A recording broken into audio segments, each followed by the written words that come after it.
from here into the Denver area. Bree? Thank you, Alan. A man reached out to us looking for answers when his 88-year-old mother went out to get her mail earlier last week. The cluster mailbox for her neighborhood disappeared, and senior reporter Tony Keith joining us after looking into the situation. Yeah, Bree, so I found out some details and what happened to the mailbox, and I want to share the voice of a frustrated woman who's always looking out for her neighbors. I'm just thirsty. Jean Reinman is an Air Force veteran and has lived north of Colorado Springs since the 90s. I think I'm very fortunate at this age to be able to function. Her house sits on top of a hill in the Gleneagle area.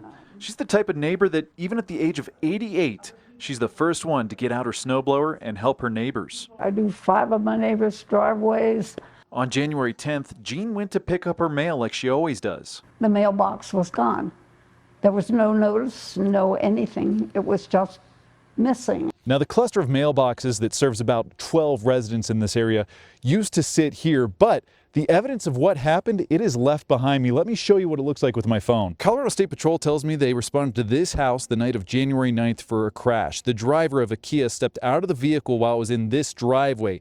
The vehicle then went backwards through the snow. The tracks are still here. The driver tried to get back and fell. The car rolled over their arm, and the car eventually took out the mailbox that used to sit right here. Somehow, the driver only had minor injuries and was cited for parking a vehicle without setting brakes. I called the HOA, and actually they knew nothing about it. I reached out to USPS, and they're working on a replacement, but Jean has felt left in the dark. There was no indication, no message.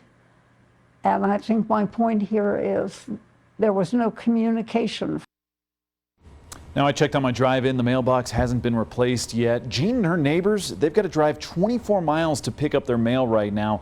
Some neighbors telling me that deliveries and tax information, it's missing.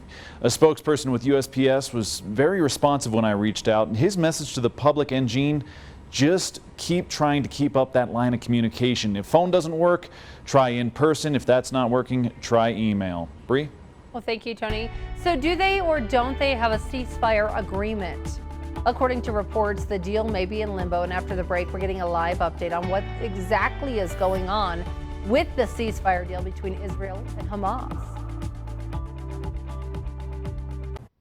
It is 5:46. Benjamin Netanyahu's office is